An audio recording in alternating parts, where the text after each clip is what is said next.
Você parou para pensar que muitas são as visões que a gente tem de mundo, quando cada dia que a gente levanta, você pensa numa coisa diferente, num desejo diferente, num sonho que você quer realizar? E como que essa nova ótica ela impacta o seu dia, ou ela te estimula, ou até mesmo interferindo na sua autoestima? E quando o assunto é ler ou principalmente escrever um livro? Você já teve vontade de escrever um livro, né? Como que a literatura entrou ou ainda vai entrar na sua vida? Porque você, querido ouvinte ou querido telespectador que ainda não leu o livro, esse é o nosso desafio aqui na multileitura. Fazer com que você leia mais livros, ou comece com o primeiro livro, um livro pequeno, ou até mesmo te estimular a escrever livros. E não pense que os desafios são poucos, não. Mas hoje você vai conhecer história e histórias, né, de um escritor cego e que nem a visão para ele foi um obstáculo, até porque não faltou visão para ele enxergar ali várias possibilidades. E a questão da primeira pergunta para você, Flávio, escritor, professor, né, com uma graduação aí super interessante na educação, é como que a literatura, como que os livros entraram na sua vida? Então, eu acho que como eles entraram na vida de muita gente, né? Assim, o ambiente, eu sempre tive um ambiente familiar e de muita leitura, né? Minha avó era poeta, ela tinha uma biblioteca muito grande na casa dela e eu tinha uma irmã mais velha que era uma leitora também muito assídua e todo esse ambiente, a biblioteca, as leituras, os livros que estavam sempre na minha casa, era um motivo para mim de muita curiosidade, muita vontade de estar perto desses livros, né? Então eu diria que a literatura foi a minha primeira paixão, né? Eu acho que a minha primeira paixão platônica também. Por que platônica? Né? Porque eu tinha um desejo muito forte de me aproximar, né, dos livros, mas eu tinha uma barreira em relação a eles também, que era o fato de não enxergar. Né? Então, eu tinha uma baixa visão na minha infância, na adolescência, e que é, não me permitia ler normalmente, como todas as pessoas. Então, eu conseguia ler as lombadas dos livros nas estantes. E lia aquelas letras douradas nos livros de capa dura e via os títulos e ficava muito fascinado pelo tipo de história que podia ter ali dentro. Alguns livros grossos, outros mais finos, as capas eu conseguia enxergar. Então eu vivia pedindo pessoas para lerem para mim, né? E muitas vezes as pessoas liam, outras vezes me diziam o famoso agora não, porque eu estou ocupado. E eu ficava frustrado com isso. Então foi ao longo do tempo que eu fui encontrando as minhas estratégias, né, de me aproximar desse universo do qual eu sempre quis estar junto, né, que é a literatura. Você diria que hoje você é um consumidor de audiobooks? Também, mas menos. Eu sou um consumidor de e-books, de livros digitais. Eu consumo também audiobooks, mas talvez, e sempre consumi, né, o que a gente chama hoje de audiobooks, audiolivros, né, isso vem lá desde, foi uma das primeiras estratégias que eu tive também, Sim. além das leituras, foi a audição de livros, né. A gente tem aqui no Brasil algumas entidades, né, algumas organizações que distribuem já há muito tempo, como por exemplo a Fundação Dorina Novil, lá de São Paulo, que desde os anos 40, quando ela foi criada, final dos anos 40, ela já começou a fazer circular livros gravados. A Biblioteca Pública Luiz de Bessa aqui também sempre trabalhou com aqui de Belo Horizonte, né? Sim, na Praça da Liberdade. Na Praça da Liberdade. Com voluntários que gravaram livros e eles têm então um acervo de fitas e agora de CDs e isso é muito grande. Então os livros falados foram sempre uma realidade. Hoje em dia eu eu sou um leitor, um consumidor mais de livros digitais, né? Os famosos livros do Kindle, da Apple, da Amazon, né?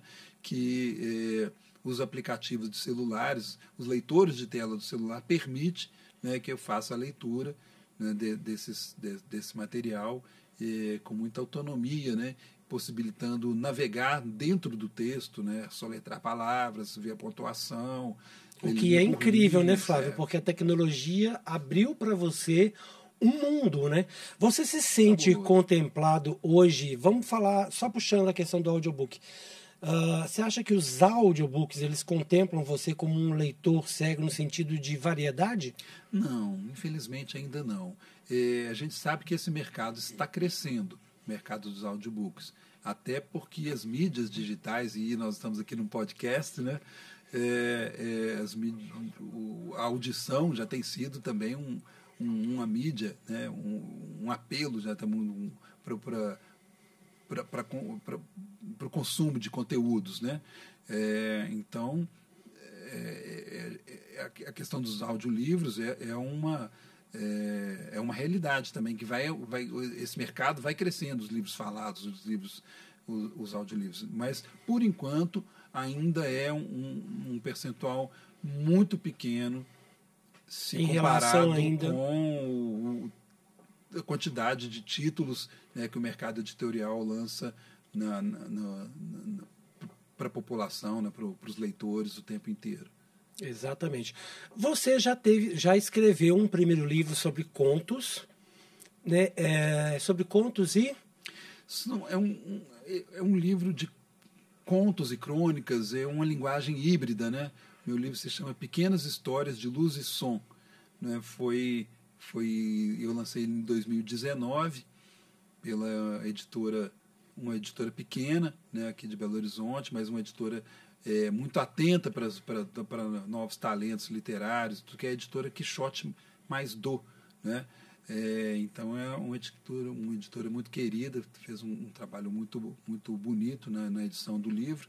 Isso é um livro que transita entre contos, crônicas, um pouco da linguagem poética também, né? Então, como eu falei, nessa linguagem híbrida, mas que fala basicamente, né, cada história, eles são 48 textos, né? Eles têm uma pegada assim, de autoficção. Eu me coloco nos textos como personagem, como narrador, como autor, misturando um pouco dessas três figuras, né, que na literatura não são as mesmas, né? A figura do autor não é a mesma necessariamente de quem narra a história, e o personagem, por sua vez, é uma outra pessoa também. Então eu misturo muito ali dentro, mas trabalhando com essa ideia de memória, de sentidos da percepção, e falo muito de música ao longo do livro todo, né? Em cada texto, né, fala muito de música também. A gente pode encontrar, então, personagens cegos no seu livro? Ou vocês podem me encontrar no livro.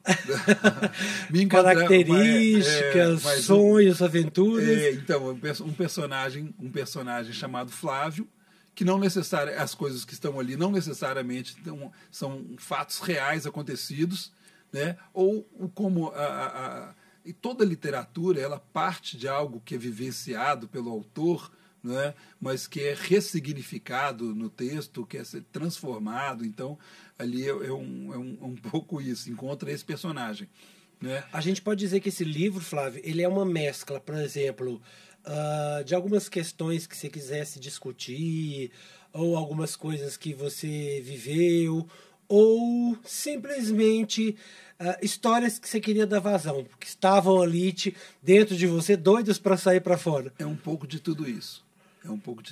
E é interessante, né? A gente vê que tem ali muito da ideia de como uma pessoa, às vezes, que não enxerga, percebe o mundo nas mais variadas situações. Então, tem textos que são mais reflexivos, tem outros textos que são mais cômicos, né? Tem textos que são mais poéticos. Tem uma história muito interessante, né? Que aconteceu comigo na África do Sul, que eu vou e recrio um pouco essa história, né? Tem muita coisa ali, tem muita coisa. Essa história da África do Sul, eu já fiquei curioso. Você não pode dar um spoiler para nós? Um spoiler eu não dou, mas eu falo um pouco o seguinte: esse texto, especialmente, se chama A História de Seu Nome. A História de Seu Nome. Então, eu começo narrando um momento em que esse personagem, Flávio, né, por que eu estou falando assim? Porque, como eu falei, isso é tudo uma recriação do real, né? Sim. É um real ficcionalizado. Então, esse personagem está dentro de um avião, né, entre a cidade de Joanesburgo e a cidade do Cabo, e junto com um amigo, né? Os dois estavam viajando para a África, né, para Addis Abeba, na Etiópia, para um congresso sobre deficiência e pobreza. E no avião acontece que senta ao lado deles uma moça africana, né, uma moça negra da etnia Zulu, que até então o personagem cego não sabia, né, e começa a conversar com eles, né, e eles vão conversando, descobrem que essa moça é uma cantora, e vão conversando, mas sem saber que tipo de cantora quem é essa cantora. Ao descer do avião, né, os três, né, que estavam conversando no avião se veem cercados por uma pequena multidão, e então começam a compreender que essa não é uma cantora qualquer, é uma mega star na África do Sul. E aí acontecem várias coisas, né, e vão acontecendo coisas interessantes, engraçadas, até o momento em que o personagem volta para a cidade e a música dessa cantora passa a tocar no carro da mulher desse personagem, da família desse personagem, e é muito emocionante porque em um dado momento a música que mais tocava lá se chama Feel Good, né? E em um dado momento a mulher desse personagem vira e fala: se tivermos uma filha vai se chamar Lira. E Lira é o nome da cantora que ele ficou conhecendo. Aí enfim, aí tem os desdobramentos lá da história. Olha, eu já fiquei curioso para ler esse conto, essa crônica. Já fiquei curioso. Tem uma história com Gilberto Gil muito interessante, né? Tem muita coisa. É um livro leve, de leitura leve, divertida, escrito com muito carinho e com muita alegria também, né? Então, e como é que surgiu essa vontade, Flávio, de escrever esse primeiro livro? Bom, surgiu mesmo eu sempre escrevi, né, Admilson? Eu sempre escrevi, desde que eu comecei a estudar no Instituto São Rafael para aprender o braille e datilografia. Eu comecei já com meus 14 anos, 15, eu ganhei uma máquina de escrever, e nessa ocasião eu comecei então a treinar a datilografia escrevendo os primeiros contos, eu escrevi nada que eu tenha guardado, né? Mas que já era um início de um trabalho. Então, essa vontade, quem gosta de ler, sempre quer também contar suas próprias histórias, né? Então, eu costumo dizer que eu leio com dedos e ouvidos e escrevo com os sentidos da memória, né? Então, essa vontade foi de colocar um pouco de histórias, né, de memórias, né, que eu tinha. Então, quando eu decidi que ia escrever o livro, eu falei, bom, deixa eu pensar em alguns acontecimentos que possam ter sido interessantes, né, e fiz uma lista desses acontecimentos e comecei a publicá-los no Facebook, né? Então, você ainda tem Facebook? As pessoas ainda conseguem, as pessoas podem acompanhar lá? Podem, mas eu tenho escrito pouco. Mas as pessoas vão ver o que está para trás, né? Qual que é o seu Facebook? Flávio Oliveira. Tudo junto?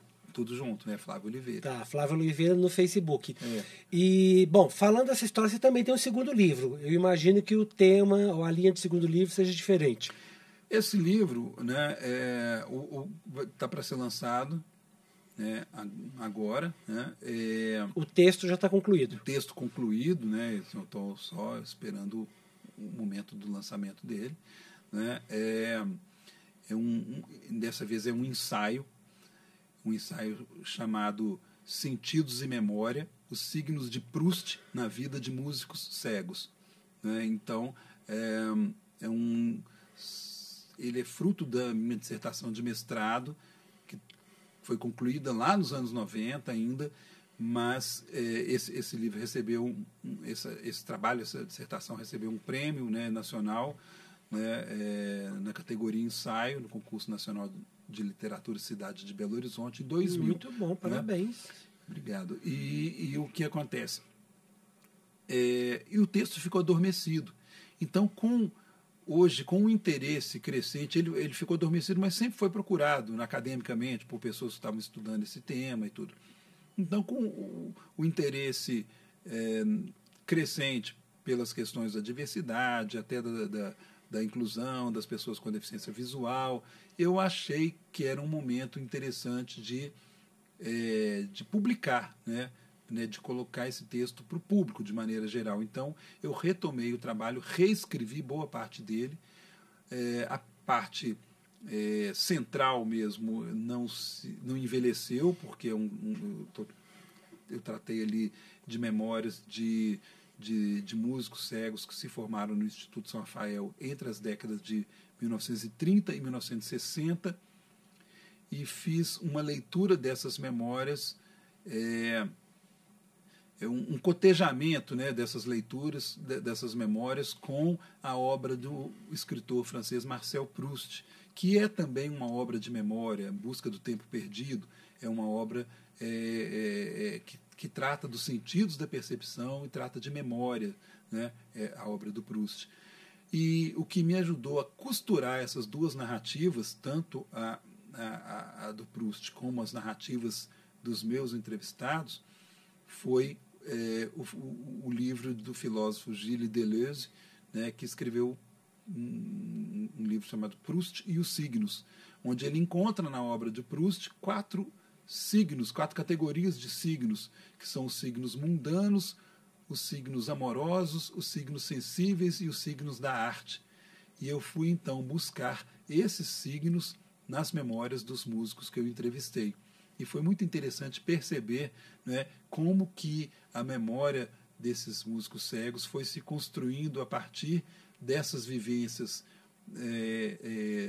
do mundo cotidiano, os signos mundanos, né, das suas vivências afetivas, né, ao mesmo tempo o encontro deles com o mundo das qualidades sensíveis, com os cheiros, com os aromas, com os cheiros, né, aromas e os sabores, né, com os sons, e tudo isso, como tudo isso se traduziu na arte deles.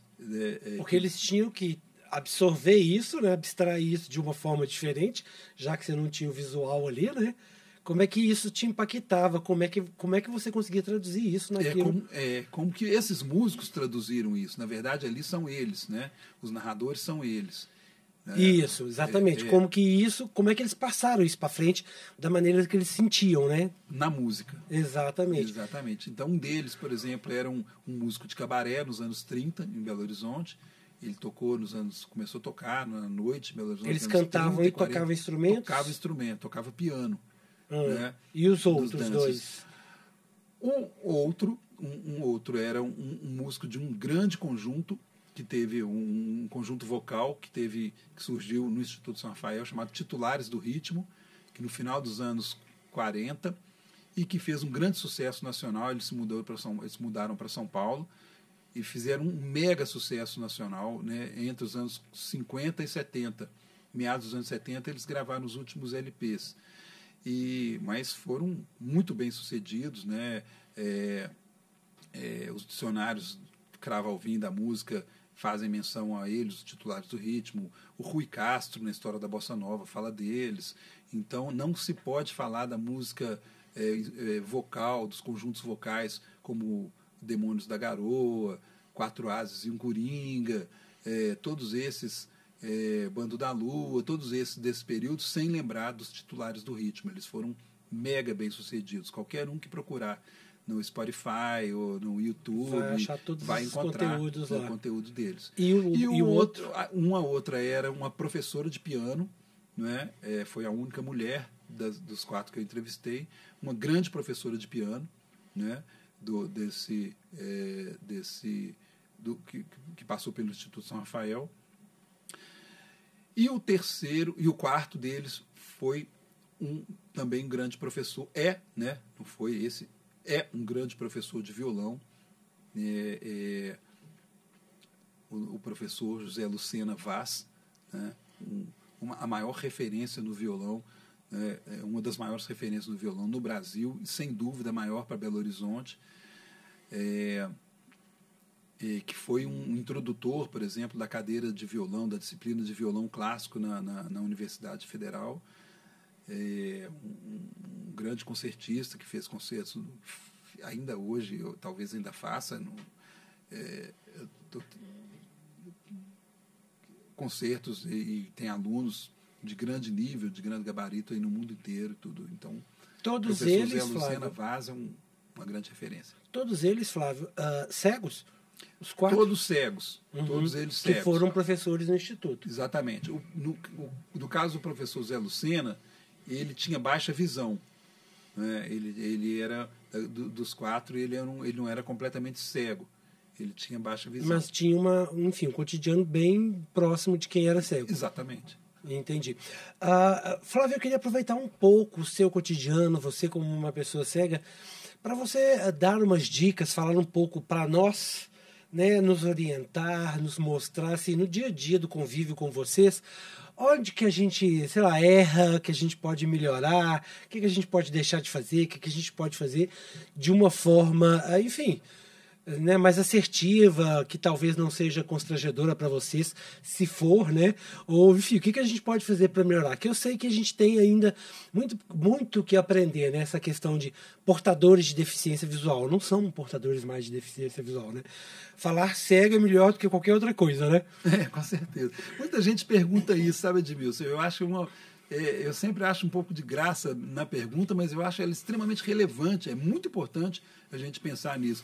Eu acho graça porque, para mim, é uma questão muito tranquila, né? Você convive bem, né? Mas nem todos, vamos dizer assim, eu acho que convive. Mas é importante porque, principalmente nessa vivência da diversidade hoje, então todo mundo quer saber como respeitar melhor o outro, né? Como se portar diante da diferença, né? Então, isso a pergunta que você faz é extremamente esclarecedora, é muito, muito importante, e até te agradeço por ela. Então, primeira coisa, né? Assim, as pessoas perguntam, posso falar cego? Eu devo falar o quê? Claro que sim. Né? Uma pessoa que não enxerga é o quê? Cega. Isso. Sim. Então, não tem problema nenhum em dizer isso. Ninguém se ofende por ser chamado de cego. Né?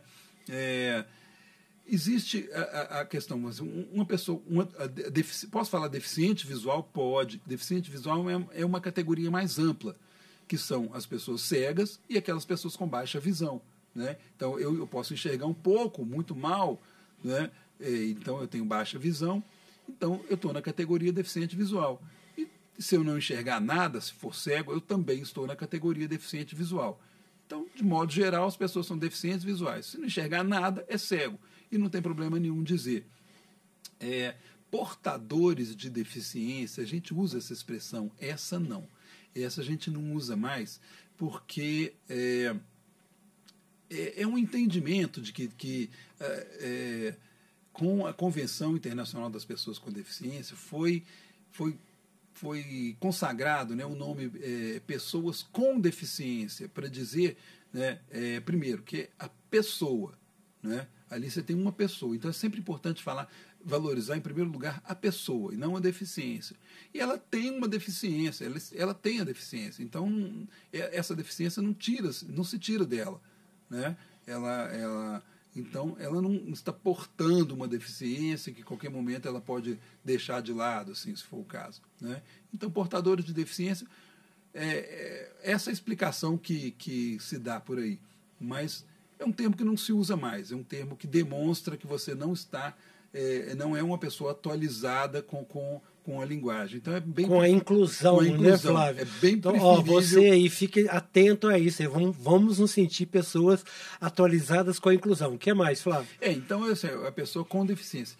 Outro nome que tem sido dado, e esse particularmente eu prefiro, embora eu não use muito, até por uma questão de hábito, a gente costuma falar pessoa com deficiência, mas eu acho uma expressão extremamente adequada, né, e é usado muito mais na França, pessoas em situação de deficiência.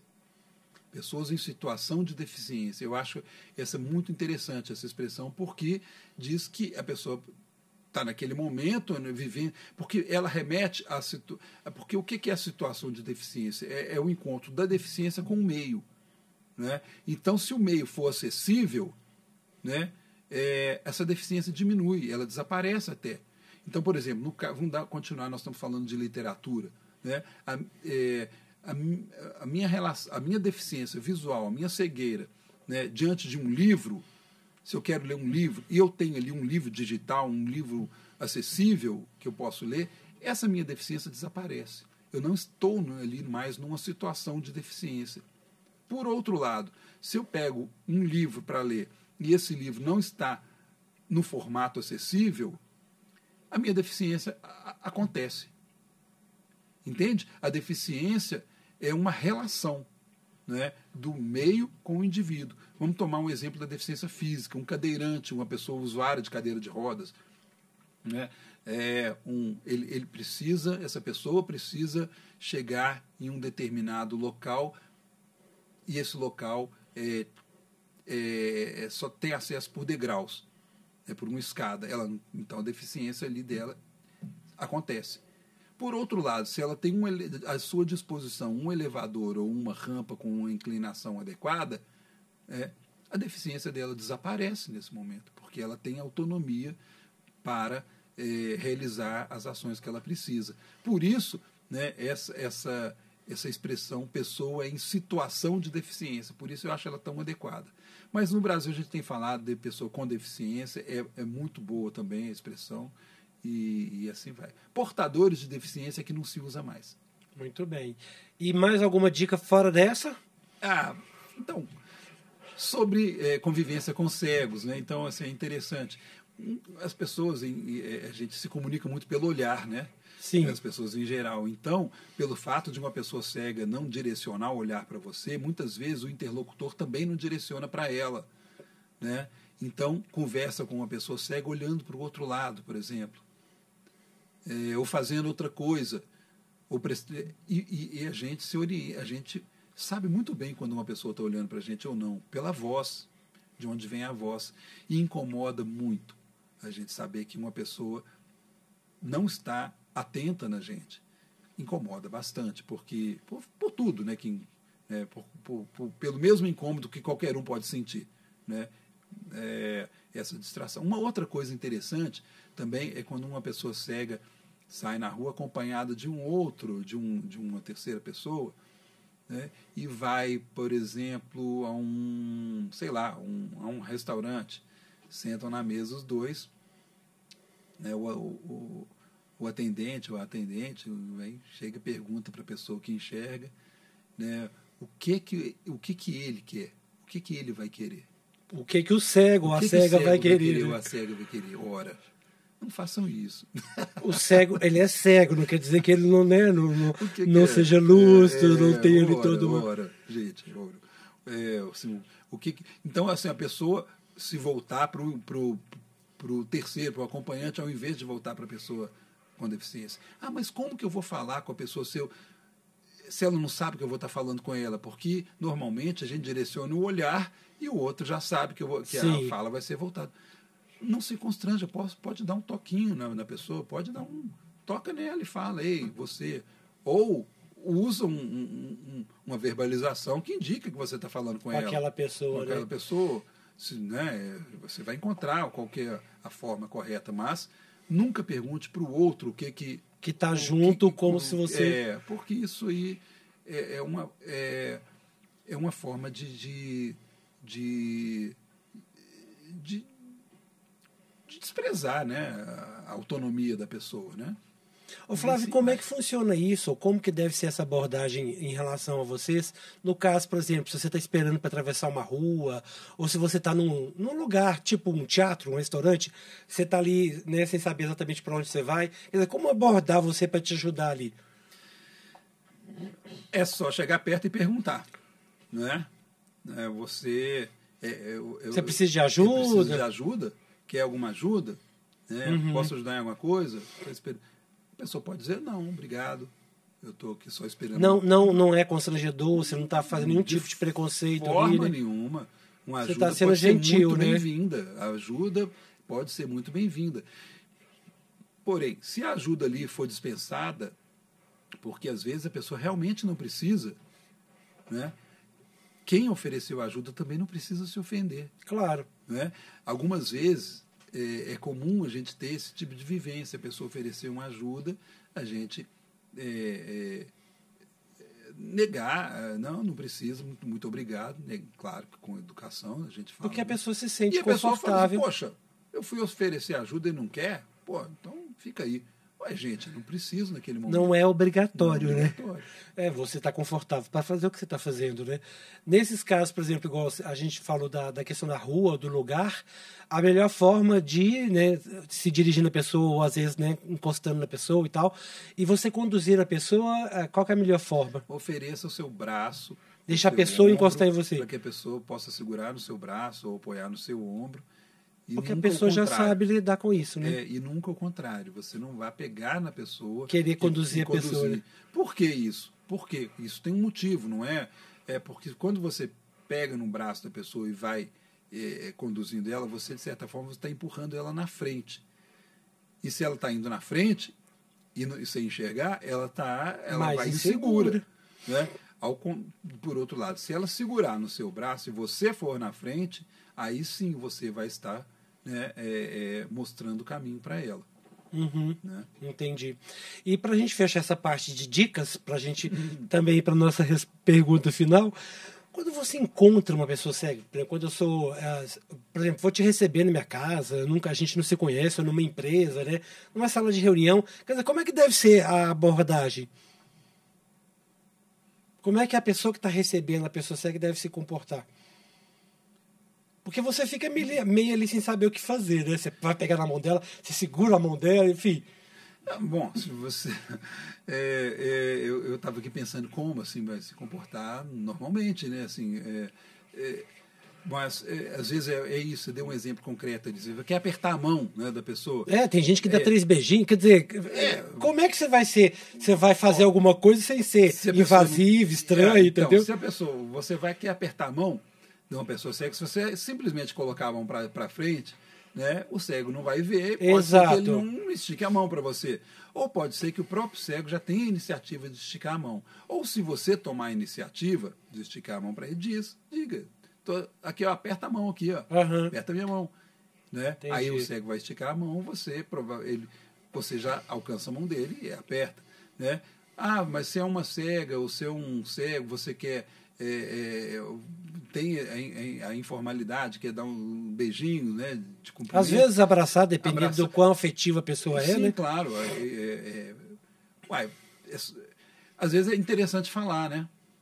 Posso te dar um beijo? Posso te abraçar, enfim. Vou te dar um beijo. Você pode verbalizar, né, Flávio? Eu acho que a comunicação que eu falo com meus alunos, né? Eu sempre falei com meus alunos. Aqui, na sala de aula, eu já me apresento como um professor cego, e fala assim, a nossa comunicação precisa ser verbal. Né? Então, você não adianta levantar o dedinho lá atrás, querendo a palavra, ou fazer aquela cara de pergunta, porque eu não vou me dirigir a você se você fizer isso. Quer levantar, quer perguntar? Fala. Né? Fala. Então, você quer dar um abraço, um beijo? Fala. E não precisa ser aquele cuidado, aquela coisa constrangida, não, deixa eu te dar um beijo aqui. Você pode ser cego, você não é de vidro, né? Deixa eu te dar um abraço aqui, dá um abraço aqui, meu irmão, dá um abraço aqui, minha amiga, deixa eu te dar um beijo. Se você for essa pessoa expansiva, né, e a situação for confortável, for uma situação informal que permita tudo isso, né? Em geral, é isso. Eu acho que não tem problema nenhum, né? As pessoas cegas vivem isso com maior tranquilidade também, né? Vamos fechar, Flávio, com você falando para a gente o seguinte: por que ler? Qual a importância da leitura na nossa vida? Gente, a leitura é tudo, né? A leitura, a importância a leitura nos permite conhecer outros mundos, conhecer outros universos, entrar na cabeça das pessoas mais diferentes, né? De outros tempos, de outras épocas, pessoas que a gente jamais conheceria, né? Sendo reais ou ficcionais, são pessoas, né? Com sentimentos. A leitura te possibilita o exercício da empatia, né? Te possibilita conhecer melhor o ser humano de uma maneira geral e paisagens também de maneira geral, né? Com outros lugares. E ao conhecer tudo isso, te permite também um autoconhecimento melhor, né? Um maior autoconhecimento, porque você relativiza a sua própria visão de mundo na visão de mundo de outras pessoas. Você conhece, né, através de personagens e narradores, pessoas que são éticas, pessoas antiéticas, pessoas boas, pessoas diabólicas, pessoas, o bem e o mal, está tudo ali contido na literatura. Então, é isso, né, dos tempos de hoje, de outros tempos, né, os preconceitos, né, estão todos lá, a mesma coisa, as utopias e as distopias, elas estão todas lá, né? A vida humana está toda na literatura. Então, eu acho que a leitura te possibilita um crescimento enquanto um ser humano que eu acho que nenhuma outra prática te possibilita com tanta força. Talvez, né, a conversa, né, a conversação, né, com o encontro com outras pessoas se aproxime disso. Mas eu acho que a literatura ainda tem uma transcendência, né, ou uma complementaridade, porque a gente se aproxima de pessoas vivas e do nosso tempo, por mais diferentes que elas possam ser. Na literatura a gente viaja, né, em vozes que ficaram, às vezes, que nos falam desde milênios, né, se a gente pegar nas tragédias, as gregas, se a gente pegar relatos de guerra, da Segunda Guerra. Então, as vozes da literatura são as vozes da humanidade, né? Então, eu acho que ler tem todo esse significado que é muito grandioso, eu acho que é muito incrível. E eu aproveito para convidar vocês, né, Admilson, se você me permite, com certeza, a conhecer esses meus 2 livrinhos, né? Com Pequenas Histórias de Luz e Som. Ali você vai conhecer, né, um mundo através desse olhar diferenciado, dessa visão aí de uma pessoa cega, né, nas mais diferentes situações. E também esse outro livro, esse ensaio um pouco mais reflexivo, né, que vai ser de grande interesse para professores, para gente interessada em história da cultura, né, que fala sobre a memória de músicos cegos que vivenciaram as suas histórias, né, nesse período, nas décadas de 30, 40 e 50. Então, primeiro, Pequenas Histórias de Luz e Som, né, editora Quixote é possível encontrar em qualquer livraria aí, virtual. É um livro físico, ele não é digital, mas você encontra no site da editora também, ou em qualquer outro marketplace. E esse livro que está saindo agora, que é Os Sentidos e Memória, os signos de Proust na vida de músicos cegos, que também vai ser encontrado na Amazon, é um livro digital, né, um e-book, e que é vendido também sob demanda, né? É bacana esse negócio de impressão sob demanda, né? Porque o digital, a tecnologia permite essa facilidade, né? Inclusive tem um custo muito menor. É bacana, né? O que é impressão sob demanda, para quem não sabe, né? O livro ele não foi feita uma grande tiragem do livro, né? Você quer o livro digital, você compra o livro digital, baixa ele no seu leitor de e-book. Você quer ter o livro físico, porque você gosta de ler em papel, você compra, a editora imprime aquele só para você e te manda. Ele está muito bonito, com a capa linda do fotógrafo Eugen Baucher, né? É o fotógrafo cego, é uma capa desse fotógrafo franco-esloveno. Está muito bacana, estou muito feliz com o lançamento. E olha que interessante, vamos pegar carona no que o Flávio falou, inclusive um fotógrafo cego, né, um professor, um mestre, um doutor, uma pessoa também cega. E se você quer, né, ter acesso às vozes, né, e eu diria até aos olhares, né, as visões de mundo pela literatura, né, vamos ler mais. Te convido para começar a ler seu primeiro livro, para colocar mais livros na sua vida e, inclusive, ter a possibilidade de, independente da situação que você viva, né, de ser uma situação ou não de deficiência, como a gente está aprendendo aqui hoje, que é incrível, né, ter essa oportunidade de conhecer pessoas assim tão incríveis como o Flávio, e essa gentileza, esse carinho, essa atenção de poder nos ensinar mais sobre como lidar com os cegos e outras pessoas que a gente possa incluir no nosso dia a dia, no nosso cotidiano. Então, inclua também, não só, né, os cegos na sua vida, mas inclua também o livro na sua vida. Abra espaço para o livro, abra as páginas do livro, o livro físico, pode ser digital, vamos usar a tecnologia, até, né, quem é cego pode ler, porque tem aplicativos, tem tecnologia para isso, né? Não vamos nos deixar limitar, né, pelo que a realidade impõe, porque por um outro lado tem sempre uma forma de superar, né, os limites, de superar as adversidades. Não deixe que a sua situação de viver aí algum tipo de deficiência seja um impeditivo para você chegar aonde você quer chegar.